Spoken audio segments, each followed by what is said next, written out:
Chennai team रे कुनियर मालिका entry. IPL 2024 रो एक मैच रे चेन्नई सुपर किंग्स विपक्ष मैच रे मुंबई इंडियंस अधिनायक हार्दिक पांड्या टॉस जीतिबा परे प्रथमे बोलिंग करने को निष्पत्ति नेइछंती।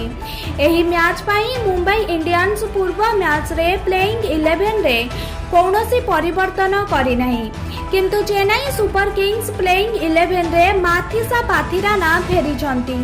पाथिराना को कुनियर मालिका कुहा जाउची।